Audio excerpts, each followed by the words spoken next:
Hi guys, Tulsi here. Welcome back to another video tutorial of how did I edit this series.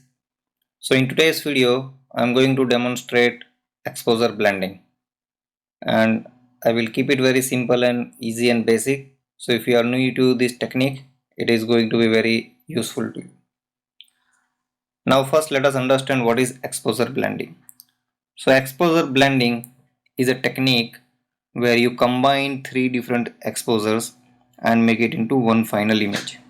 So as you can see on the screen right now, I have this image in the middle which is a base exposure. I have image on this side which is a dark exposure, and I have image in this side which is a brighter exposure. So in the base exposure where I have all required tones and the details and the colors of the image, as you can see at this part the details of the sun is blown out. However, in the darker exposure it may appear at severely underexposed image, but in this area, if you just pay attention to this area, the details of the sun and the sun rays are very nicely captured. And similarly, in this photo, it may appear overexposed, but if you see the details in the tower, it is very nicely maintained. So when do we do this kind of shooting and editing? So when dynamic range is very and it is extreme, you need to use this method. It is not necessary to use this method, but by using this method you can come up with some really good results. So as you can see, this scenario is a huge dynamic range.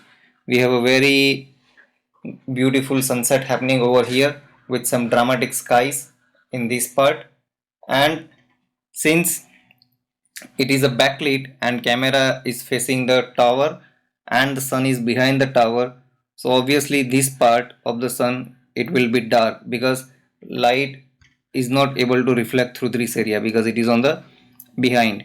But however here, since it is a long exposure and it is deliberately shot overexposed, so shutter is kept open for longer period, so it has captured the details in this area, but the sky is blown out. So when you come across to a scene when dynamic range is huge, from extreme bright area like that to the extreme dark area like that, you need to use this technique and you may come up with some good results. Now you may have a question that why do exposure blending, why we just cannot do editing by using one photo. Yes, we can do, but I'll just quickly demonstrate what is the difference. So let's take an example of this base photo. I'm going to take the highlights down to recover this area. I'm going to pull up the shadow up to recover this area. I'll take exposure up a little bit, maybe about 0.75. So as you notice here, highlights are all the way down, shadows are all the way up. Still we have not been able to recover the entire details of the sunset and the sun rays. And similarly here, though we have pulled up shadows all the way, we have not been able to cover every single details in this tower. Yes, it looks nicely exposed, but if you zoom in, because we have pulled shadow all the way up, you can see a lot of noise. Now if I just take this similar part in this image, pay attention to this area, there is no noise, but here there is a lot of noise and the color is also different. Here it is more natural and here it has got quite a bit of muddiness going around. So that's where exposure technique, blending technique comes handy. Now take a look at this area. If I zoom in to this part, now take a look at this and take a look at this. Huge difference. There is no haloing around the sky and the sun is very nicely visible. And if I zoom into this part, take a look at this here and take a look at this here, a huge difference. So therefore we need to do exposure blending to get good detailings all across the entire range of dynamic range. So let me reset this. So before we begin exposure blending, we need to prepare the files for exposure blending. So in order to do that, let us just look at the white balance. I'll see what auto does. I think auto looks nice to me. It's sunset, so I expect it to be a warm photo. And let's hit auto on the tonal range, see what it does.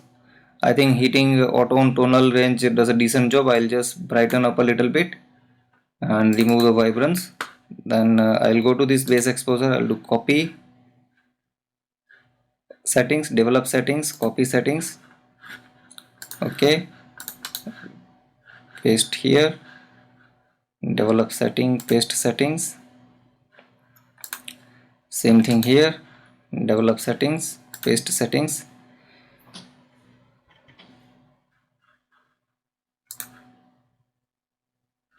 So only one thing what I would do here in this image, I will, instead of increasing exposure, I will reduce exposure tiny little bit just to get good contrast in this part.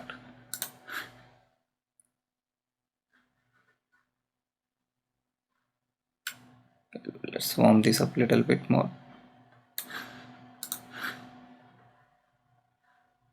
Let's warm this also a little bit. So now our images are ready for blending. We will select all these three images, go right click, edit in Photoshop. So we are in Photoshop now and we have all three images in Photoshop. This is the brightest exposure, this is our base exposure, and this is our darkest exposure. So in order to merge them together, we need to bring them into one file and as a layers, and then do a masking around the layers. So the way I do my exposure blending, that I have my base exposure always at the bottom and I build the rest of the exposures on the top of the base exposure. So I will take first the dark exposure, controller command A, controller command C, copy that file and paste by using controller command V on the top of the base exposure. We can close this, we don't need this now. Save. Again command A, controller command C, copy and paste. We don't need this, we can close this as well, don't save. So I always have my, we can rename this to base, which is our base exposure. We can rename this to dark and we can rename this to bright. So in order to do the exposure blending, I always have the base exposure at the bottom, the dark exposure in the middle and the brightest exposure on the top. Now we're going to blend this by using luminosity mask method. But before we do that, let us just understand what is luminosity masking. So luminosity, it represents the brightness value of the pixel, and the masking is when you apply the mask, the white reveals, black conceals. So if I select the dark mask, currently it is not revealing the bright mask underneath because the selected mask, it is completely white, so therefore entire image is visible. If we select the brush, the shortcut is B, take a big round brush, set a foreground color to black, and if I paint over this,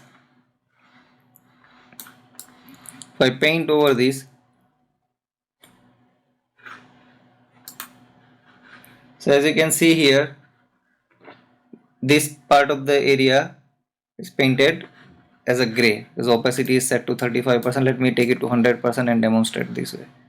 So if I paint over it, whatever is black, it is not visible. Whatever is the white, only that part is visible. So now you can see here. So you may wonder that why don't we just paint like this and reveal the sun.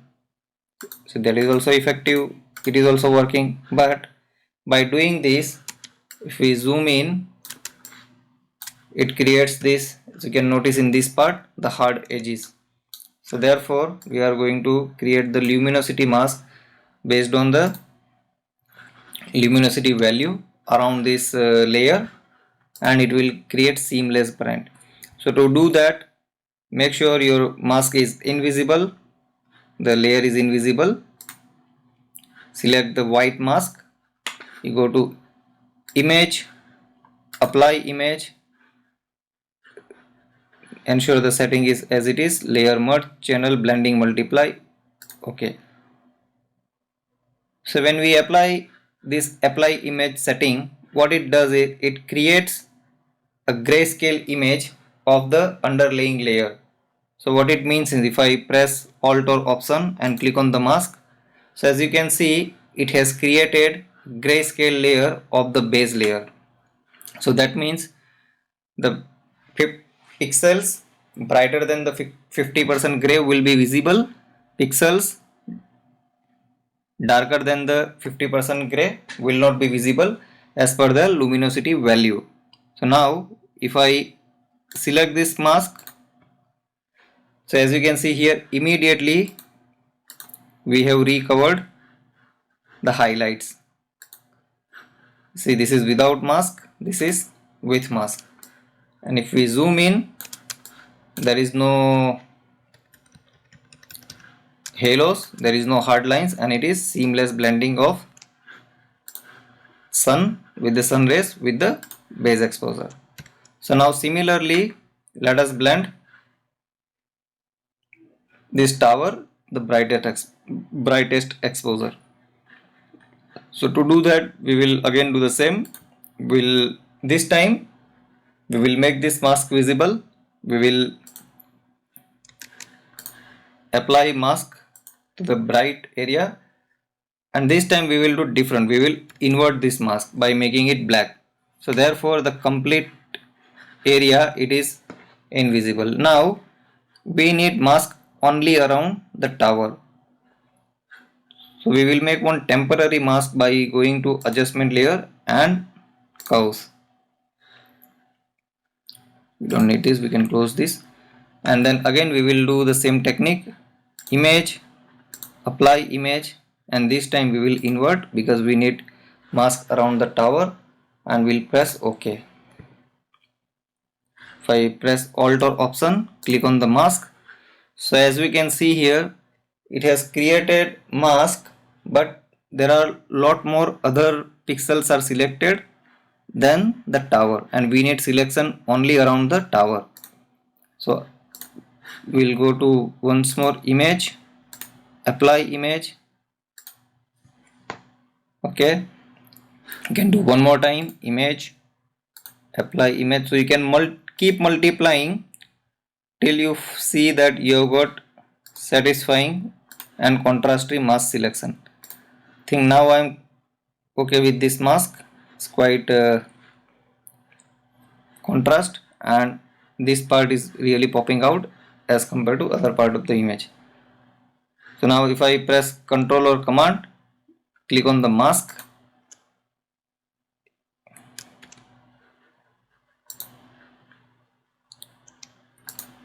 so it will select. As you can see here, the tower is selected and then few other part which is being selected, but we can ignore that. We can press Ctrl or Command H to hide the marching ends. Select this mask, select the foreground color to white, reduce the opacity to about 30%,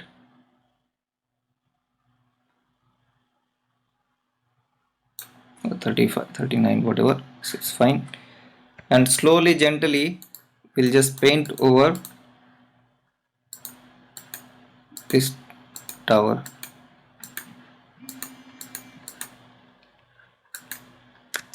We can zoom in, make brush bit smaller, and paint in the extreme dark area,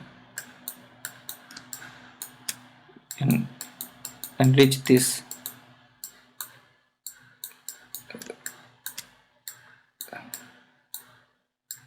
So just keep painting till you satisfied with your masking.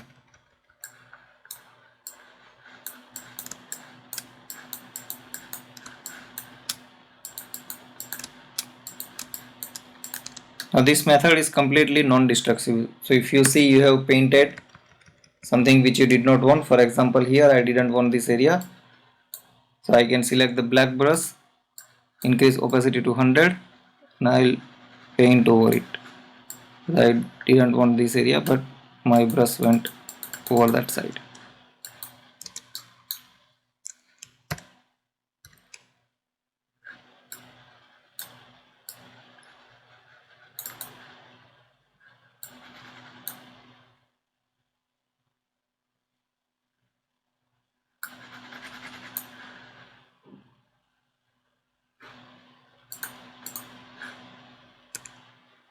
So I will just repaint this again.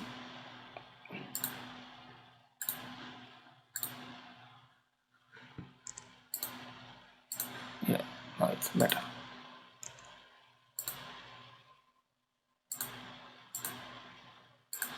I remove these halos too.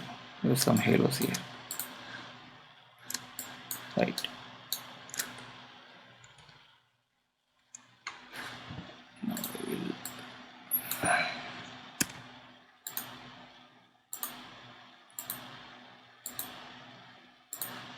There you go.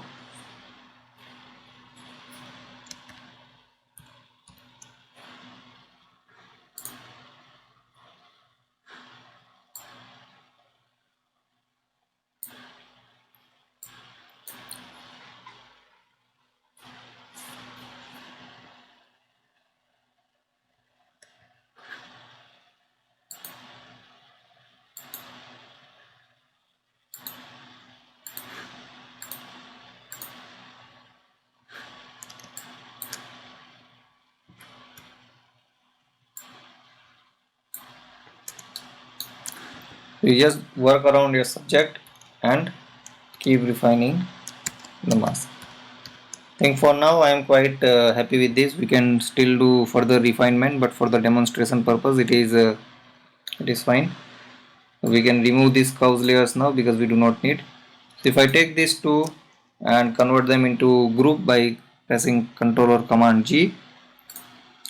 So this is our base exposure, and this is how we have blended the brighter exposure and the darkest exposure. So I'm going to stop this video now at this level, and I hope you like this technique of exposure blending. Since it was very basic, so I kept it very short and simple. I will be coming up with another video to follow up on this video, and in that video we will take this to next level where we will enhance this image by doing dodging and burning and enhancing the colors and then few other adjustments.